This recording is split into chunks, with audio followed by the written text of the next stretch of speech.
Life After Deportation, episode number 10. In this episode, I really want to talk about that gangster persona that's really promoted by the industry and by Wicked Babylon. Wicked Babylon will promote it to the maximum because it's to their advantage to destroy our families. It's to their advantage to destroy our men and have them in prison while nobody take care of the woman and the child.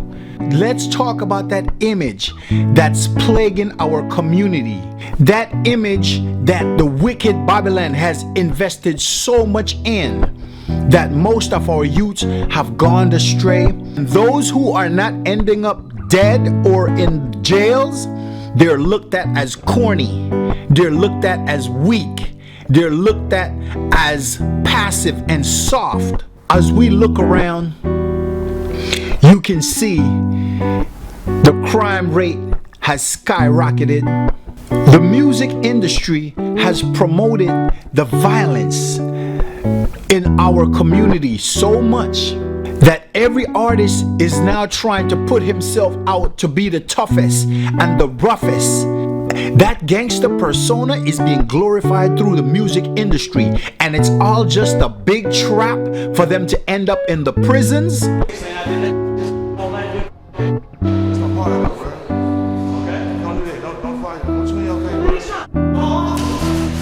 For all these youngsters and youths out there who are trying to live a good life, who are trying to live a life man, woman, and child, please know that in the prisons there's no women.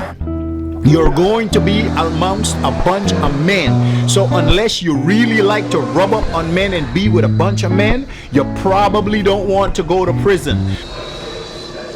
Hey, fall back. Fall back.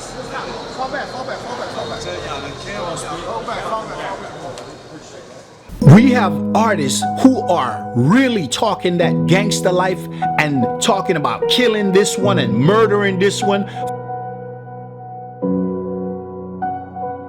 to lead your kids to the hellfire by talking that gangster talk when they cannot really live that life. And if they're really living that life, then good. Let them end up where they're at.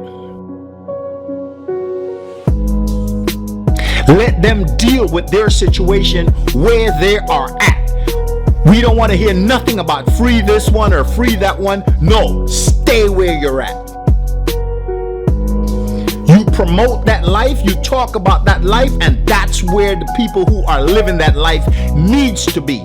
That's where they should be. Destroying lives? Then guess what? There is no reason for us to have sympathy, mercy, or pity on you. Deal with your situation. I got a bad feeling about this. Start supporting artists who are talking positively, artists who are trying to make a positive difference in the community, artists who are really about what you actually stand for. When you know better, you do better.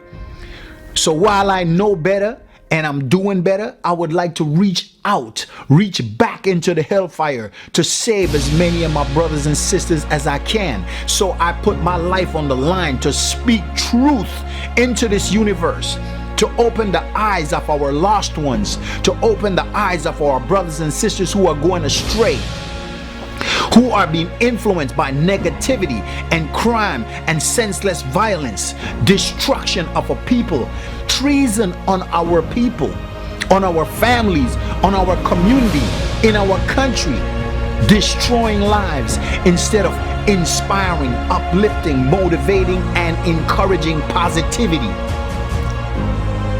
When you walk around and you're taking a life, are you taking a life of those who have wreaked havoc on us? Or are you taking a life of somebody that looked just like you? When you sing in your music, talking about kill this one and kill that one and destroy that one, are you talking about somebody that looked just like you? Or are you talking about the real enemy?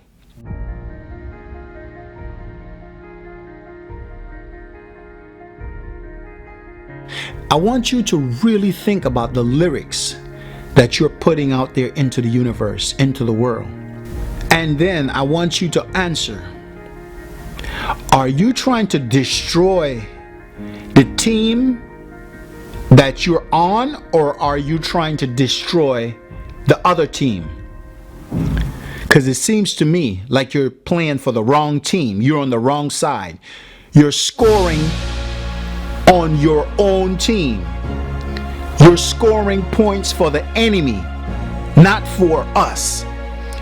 When you took a life and you destroyed a life that ended up landing you in the position you're in, was it one of them or was it one of us that you destroyed? If it was one of us, then you're scoring points for the wrong team. You're scoring points for the enemy. You might as well get a tattoo on your forehead that says KKK,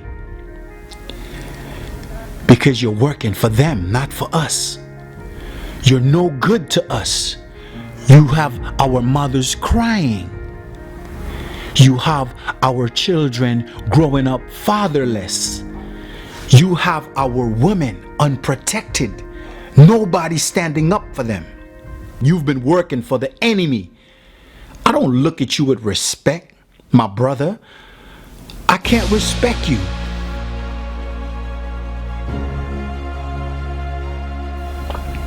Yeah, you've been working for the wrong man, the wrong team. You've been scoring points against us, destroying us for the enemy. It was a no-brainer for me to choose to be positive versus being negative.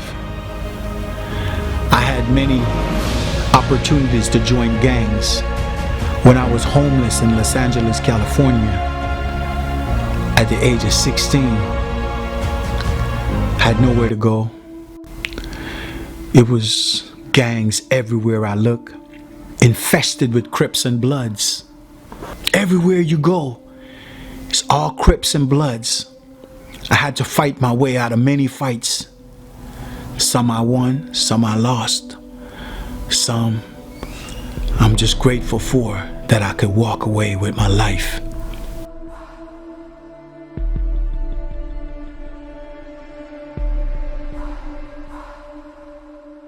All these fights were fights against people that looked just like me. Brothers who saw me as the enemy. They have been trained and taught to look at their own as the enemy. Many times I had to run so that I can live to tell the story. I was 16 years old. Most of the times when I was in a fight or up against what presented itself to me as the enemy, it was guys who were over 25 years old, 20, 25, 30, 35, grown men. And there I was, a young kid, going up against grown men, swinging, fighting like a Trojan, knowing I was fighting for keeps, fighting for my life against my own kind, fighting to save my life, to avoid bringing misery to my mother. To you brothers out there who choose to target your own and look at them as the enemy, while you are fearful, you are a coward, afraid to confront your real enemy, but you are so quick and so puffed up and so powerful when it comes to attacking your own. But you see, usually that's just a sign of a coward. Only a coward will attack his own so viciously and fearlessly. But when it comes to his real enemy, he will put his tail right between his legs. He will be the biggest coward. He will put his hands right behind his back and let them clip the handcuffs and take him right in. Then he will go in front of the judges and then he will pray while he's captured. But when he have his freedom and he have the authority to raise himself out of a impoverished situation, he will use that power to turn against his people, to mislead his young brothers, to try to glorify and glamorize destruction of his people. So for that type of brothers, I have no mercy. I have no pity. I don't feel bad for you. You're scoring for the wrong team, then deal with your situation, deal with your consequences. As I live my life after deportation, I choose to be righteous. I choose to be a good person, because when you know better, you do better. And if you don't know better, I would just like to encourage you to find yourself, to find God, to find a higher power higher than yourself. I mean, this is a big universe and you didn't make it. So I'm sure you do understand there's somebody more powerful than you. There's somebody or something, some type of force, an ancestor, something that you could turn to guide you and to get you out of that mind state that you're in, to uplift you, to hold you, to give you the things that you are lacking in, that have destroyed a deep part of you, that have you living the way you're living. I want to encourage you, my brother. I want to pray with you. I would like to speak with you. I want to be able to socialize and uplift you out of that hellhole you're in. I want to be right there side by side with you as we lead the next generation into prosperity and a better life right here in our country. I want to give them options. I want to create opportunities and options for them. I want to do what's necessary for a brighter and a better tomorrow. So as I continue to live my life after deportation, I would like to ask you to work side by side with those of us who are trying to be righteous, trying to be positive, trying to be progressive and productive.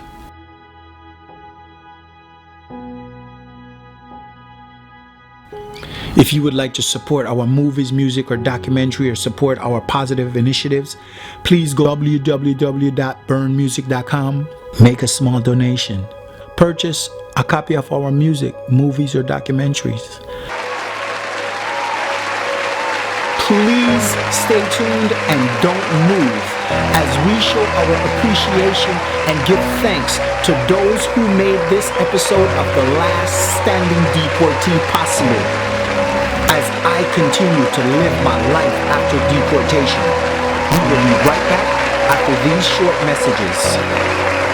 Are you looking for an affordable and reliable firm to help you with your tax returns and business accounting? Proby's Tax and Accounting offers personal tax returns, business returns, accounting, bookkeeping, business consulting, tax problem resolution, audit representation, small business solutions, and payroll. Call us today at 1-888-228-5535 or visit us at www.probystax.com. Your success is our business. For a taste of Caribbean cuisine, visit Little Belize restaurant located at 217 Nutwood Street in Inglewood, California. Enjoy appetizers, breakfast, lunch, and dinner. Serve our delicious food at your next party or event. Our catering menu is perfect for weddings, picnic, holiday parties, or company banquets. Give us a call at 310-674-0696. Remember, karaoke nights every Friday. Little Belize Restaurant for good food, great feelings. I would like to thank you again for staying close by my side as I continue on this journey with my life after deportation. Please tune in tomorrow so that you don't miss another exciting episode of the Last Standing Deportee, Life After Deportation. Until next time, stay safe, stay blessed, and stay prayed up. Please do share this information. It's time for us to use this platform in a different way to be able to help, to be able to uplift and make a positive difference in the life of others. Thanks again for subscribing to this YouTube channel. Thanks for your support. I appreciate you.